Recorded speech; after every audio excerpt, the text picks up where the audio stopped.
you how to improve the camera quality on Snapchat for your iPhone. So let's get started.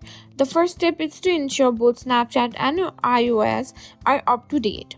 Open the App Store and search for Snapchat.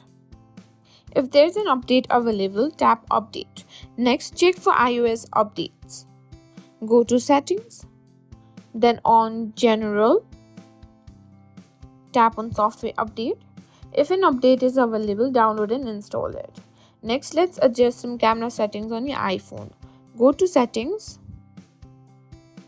then on Camera.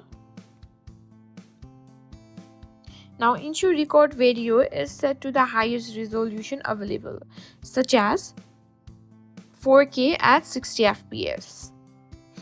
Also make sure HDR is turned on for better photo quality.